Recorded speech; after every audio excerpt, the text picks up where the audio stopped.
Hello everyone, so welcome again to another lecture in personal development, and for today we are going to talk about Module 9, Personal Relationships. Now we define first what is relationship. According to Merriam-Webster Online Dictionary, it is the way in which two or more people, groups, countries, etc. talk to, behave toward, and deal with each other.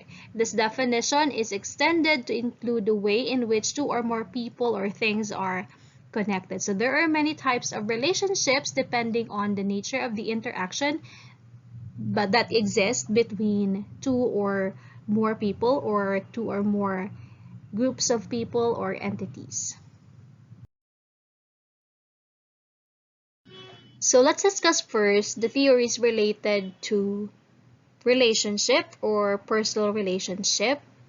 First, we have Abraham Maslow's hierarchy of needs. This theory believes that humans have the need for love and belongingness. If you have remembered the hierarchy of needs, one of the needs of humans or of human beings is the love and belongingness. Another theory is McClelland human motivation theory, which suggests that humans have the need to be affiliated. That is why we really want to become part of certain groups or of a certain circle of friends. And another is the self-determination theory, which suggests that humans have the need for relatedness. So these are the theories, among other theories, which we can relate to personal relationship.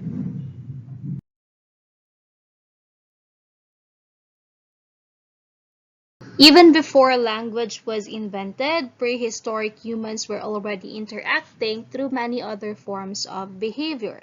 They may have learned how to smile or greet each other, show love, affection, and even loyalty to the group, and hunt together for food. This interaction was necessary for the survival of the group where an individual belonged. So the primary reason why human beings have the fundamental need to belong is for survival. So in today's world, this need to belong still exists, perhaps because it has been imprinted in our genetic memory that was passed on to us by our ancestors. However, the need to belong today goes beyond mere survival in the physical sense.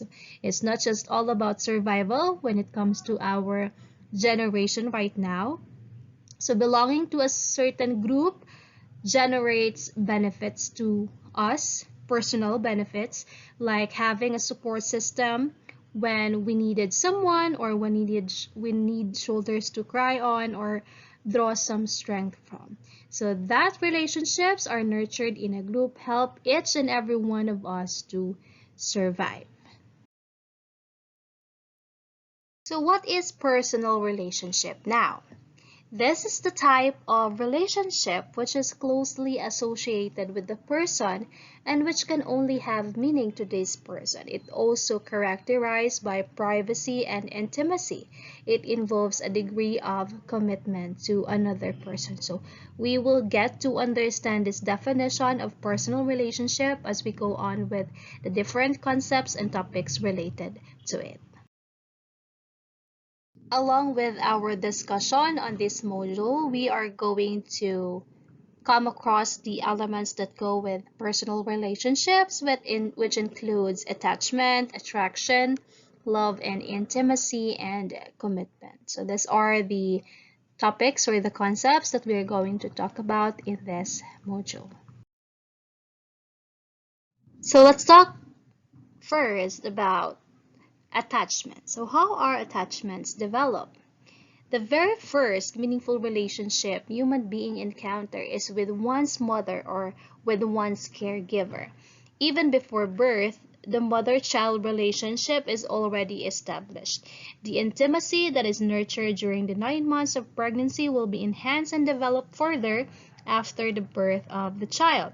A careless and non-caring pregnant mother can affect the child in the womb, which may leave psychological and emotional scars even before the child is born. Research has confirmed that emotional experiences of expectant mothers particularly strong emotions such as anger or anxiety, which produce chemicals in the body such as adrenaline, affect the child in the womb. Eventually, the infant grows up with a predisposition to anxiety as well.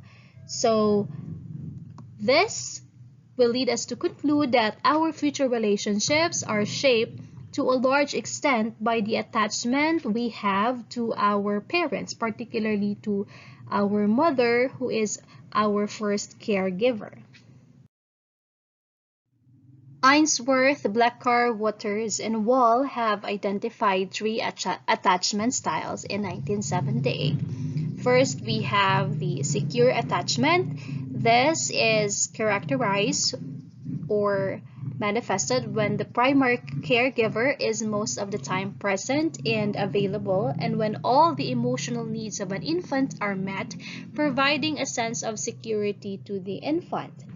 Chances are a child who is exposed to this style of attachment will grow up to have more secure and stable relationships. So when your parents were there when you needed them the most, then you're going to feel secure, and that would extend outside of that relationship.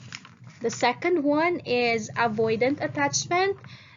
In here, the primary caregiver is cold and detached and even unresponsive to a child's needs. The child sees rejection, and these often lead to premature detachment and self-reliance.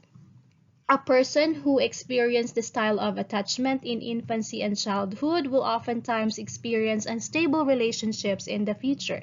The person given this style of attachment will usually avoid getting into meaningful relationships when they reach adulthood, and may even claim to be the rugged individual who can go through life with little established relationships where intimacy is present.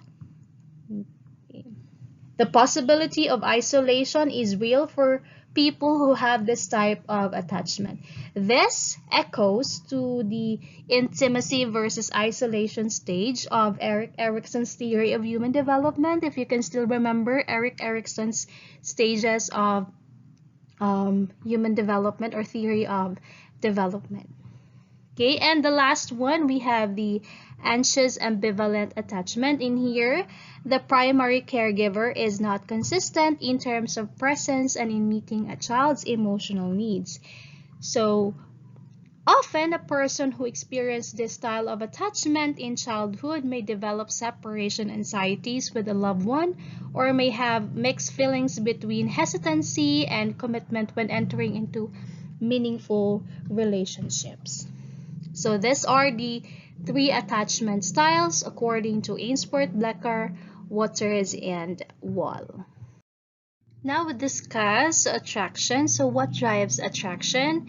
So attraction is defined or is the first stage in the continuum of stages that lead to intimacy and commitment. It is primarily based on physiology or certain hormones that persons who get attracted to others often pick up with their noses. Being attracted to another person may also mean liking their genes that are perceived through their physical looks. That is according to Fisher. So according to Fisher, there are three stages of falling in love. And that includes lust, which is primarily driven by sex hormones, which includes the testosterone and estrogen. These hormones affect both sexes. And we also have attraction. This is the love-struck phase, which involves neurotransmitters in the brain such as dopamine, norepinephrine, and serotonin. So it's no longer about hormones, but there are the chemical transmitters or chemical messengers of our brain are activated. And the last one is attachment. So when the couple in love decides to continue with the relationship, they enter the attachment stage where long-lasting commitments are exchanged. So these are the three stages of falling in love according to Fisher. And aside from physiology, people are attracted to one another because of other several reasons. The Rosenberg Quarterly mentions several theories and research results related to attraction and liking, and this includes number one, the transference effect. So sometimes in life we meet people and we are reminded of someone we know in the past. Okay, there are times we meet people who we immediately like or dislike. Usually these people remind us of someone in the past who has affected our sense of self and our behavior. And our past relationships can therefore affect our current interactions with people. We may prefer some and avoid others because of a bad experience we had with someone we associated this new person with. Okay, that is the transference effect. The second one is the propinquity effect, which is developing a sense of familiarity with people who are close to us or work with us, which leads us to liking them more. So, our research conducted by Festinger, Sketcher, and Back in 1950 points to proximity as another possible factor why we like a person. So, people we are familiar with make us feel safe and secure. So, because we can predict their behavior, the more we get along with people, the more we get to know them, okay, we develop attraction to them. Okay, we find people who we are familiar with more likable than others because these people are very familiar to us, their characteristics, their personality, so we tend to like them more compared to those whom do not know and we do not usually interact with.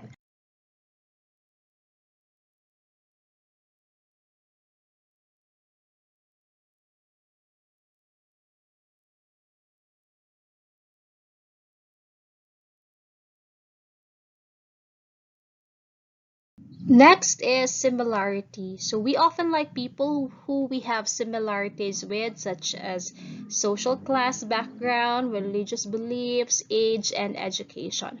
We are often attracted to like-minded persons and those who have similar beliefs and values as ours because the similarity is a validation of our innermost values and belief system and who we are as persons. Okay, we also have reciprocity. We like people who like us back. That's how simple it is. The more we are liked by someone we equally like, the more we behave in ways that promote mutual feelings of liking. And we also have physical attractiveness. Of course, this is very common because the first thing that we see in a person is their physical features. So when a person has a good physical characteristics or physical features, that connotes positive health and reproductive fitness. And then we also have personality, characteristics, and traits. People get attracted to empathic persons and socially competent individuals. So in here, we see the abilities or the capabilities of a person, their personality, so it goes beyond the physical features. Okay, so other personality traits found desirable in almost cultures are, for example, those happy and um, happy and cheerful people. Okay, and then we also consider people with integrity, okay, emotional stability, okay, people who are very intelligent, who are very spontaneous. So those are some traits that um, that catches our attention or that would lead us to be attached, or I mean to be attracted to people. Now let's talk about love and intimacy. So from the point of view of personal development, it is important to have an understanding of the various concepts of love and how this can influence the development of a person. So in this chapter or in this module, we are going to focus on the concept of romantic love or the interpersonal love. So what is love? Okay, so I think, or I guess there are various definitions of love and that differs from one person to another. But for this subject is concerned, love is a feeling of deep affection, passion, or strong liking for a person or a thing. And there are still several definitions: a strong feeling of affection and concern towards another person, as that arising from kinship or close friendship. It is also a strong feeling of affection and concern for another person accompanied by sexual attraction. And also love is a feeling of devotion or adoration toward God or a God. So those are the several definitions of love. So for you, what is love?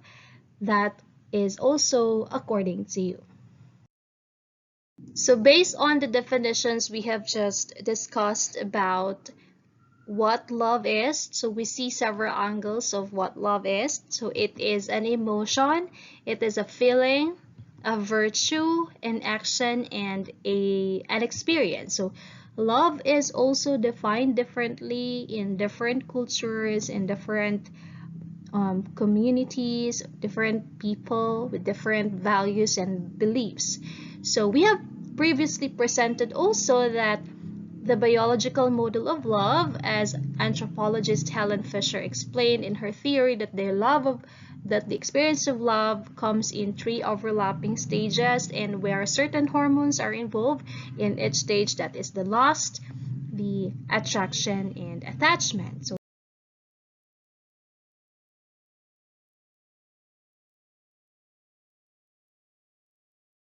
in this section, we will present another theory, but this time it is about the different components of love as theorized in Robert Sternberg's triangular theory of love. And this has three components, which includes intimacy, commitment, and passion. And we are going to discuss each of these components. The first component is intimacy, according to Race, Clark, and Holmes, and Race and Shaver. Intimacy is that lovely moment when someone understands and validates us. Okay, another is, according to John Joseph Powell in his book, The Secret of Staying in Love, intimacy is it is an absolute human certainty that no one could know his own beauty or perceive a sense of his own worth until it has been reflected back to him in the mirror of another loving, caring human being. So that's very deep, right? Okay, so being intimate with another person is about being open and vulnerable to that person whom we deeply trust, whom we feel connected with, and who values us with unconditional positive regard, which is viewing the other person with complete trust and devoid of suspicion or negative thought. Okay, when we have persons or when we have people who we are very intimate with, so these are the people whom we really put our trust and confidence, whom we share a lot of our stories, our problems and struggles, our personal lives. So that is intimacy. Communication is a key component in developing intimacy, where self-disclosure is practiced, which leads to profound and meaningful conversations that nurture and strengthen intimacy. So without communication, it would be very difficult to establish or to become intimate with another person. Self-disclosure requires honesty for it to work and is a tool in enhancing the love relationship between two persons. So since our focus here is more on romantic love or the romantic love relationship, so there is that saying, the more dealing you have with that person, or dealings creates feelings. Okay, so the more you interact with another person, the more you have conversation or communication, the more you develop feeling toward that person, or the more you become intimate. Okay, so we have here 10 levels of intimacy in today's communication. So this is in consideration of our communication today. So level 1, we have Twitter. Level 2, Facebook status, and then that includes commenting on someone's status. And then third is Facebook Messenger, Facebook messages, and then email. Do you email, guys, with your friends or with someone you are having, or some of your friends, or yeah. And then we also have text messages. Do you still use text messages nowadays? And IMs and letter, that's the seventh. And phone call, okay, and video chat, okay. And 10, the 10th or the most intimate is talking, personal or face-to-face talking. So that is the levels of intimacy in today's communication. The second component of Sternberg's triangular theory of love is commitment.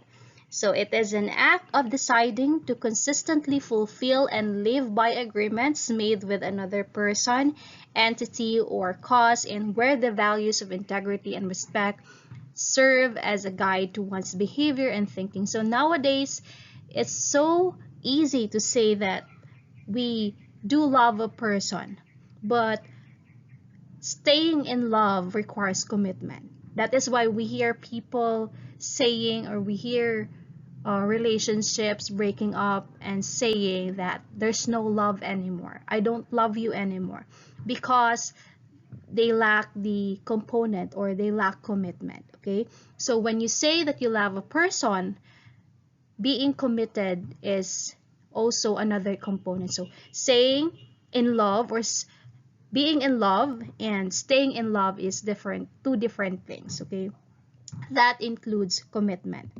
So in love relationship, commitment is expressed continuously in caring and loving actions for your partner, for the beloved. Okay, so it really it's really difficult to maintain or to become committed these days. That is why people are avoiding to involve in relationships, because they are afraid of commitment. Okay, so commitment really is a big deal. So if you are not yet ready to commit to another person, so don't get involved in any relationship yet. Okay, because it will only cause pain to the both of you, and you know, heartbreaks, those experiences will serve you no good. Okay. The third one, or the third component, is passion. So as defined in generic terms, it is the intense state of being that drives and consumes a person to pursue an interest, a vision, or a person. So in terms of romantic love, passion connotes sexual attraction as well as intimacy. So again, let's talk more about commitment. So commitment, saying yes and meaning it. So it's so easy to say you are committed to a person, or you commit to a person, but meaning and staying committed is so difficult to do.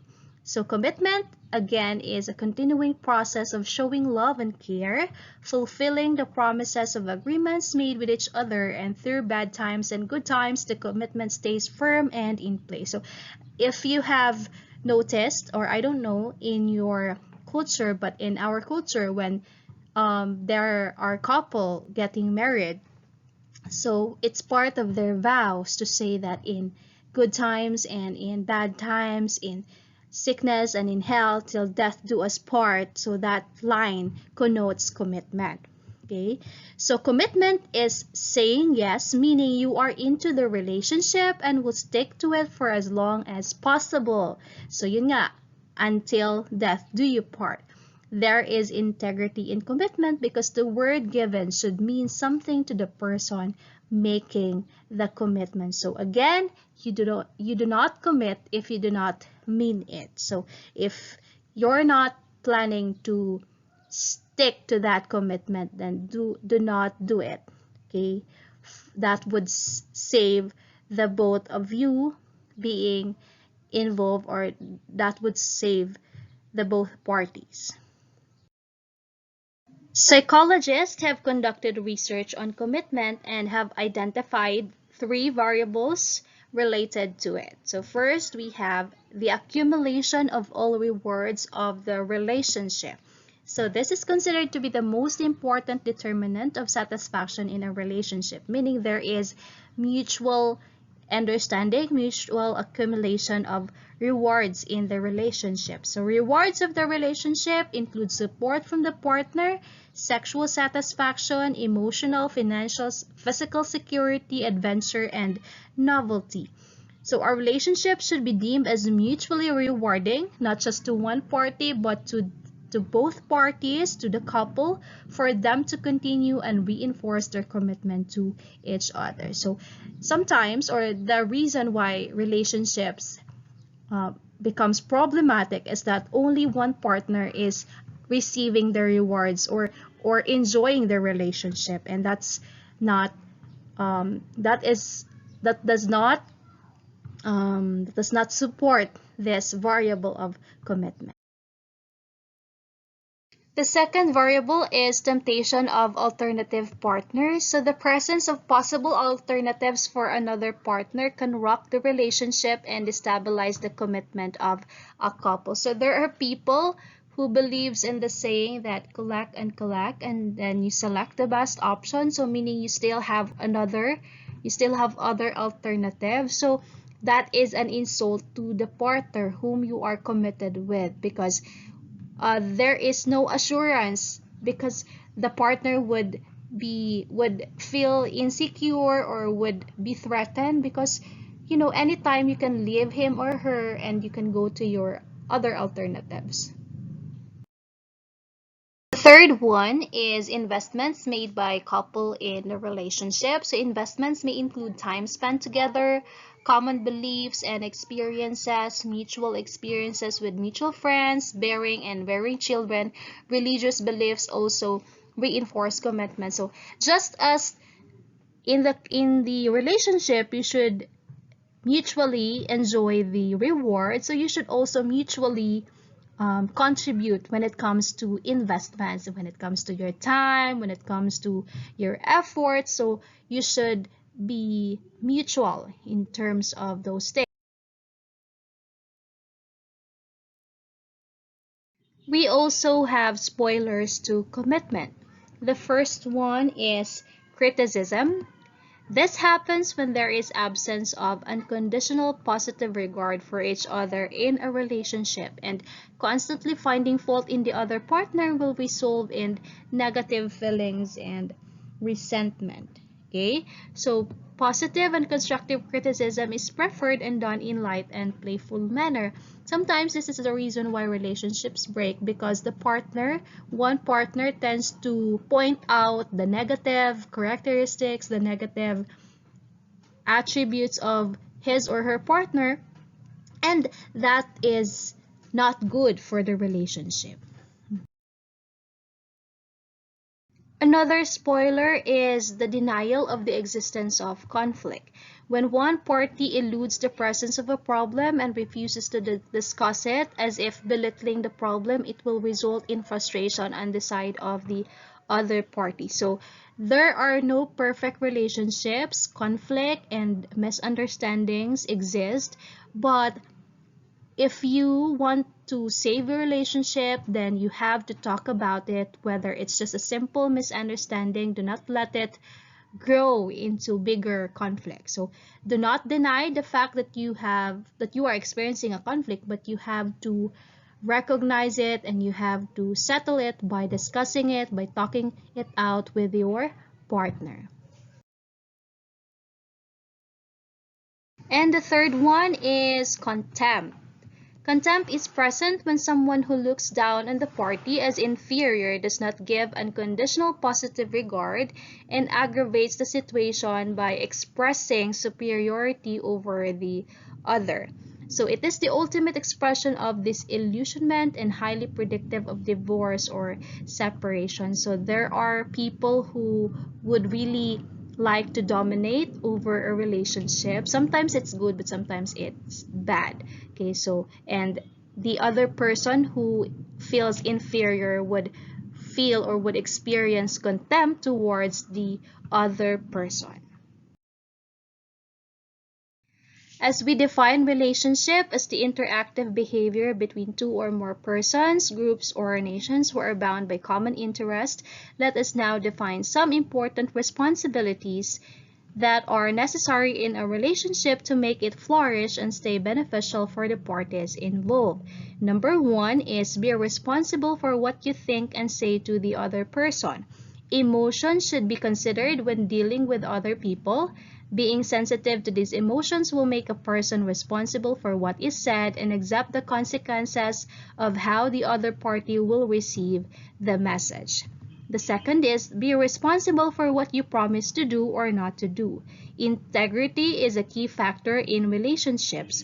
Coupled with trust, integrity in one's word means that you are reliable and trustworthy.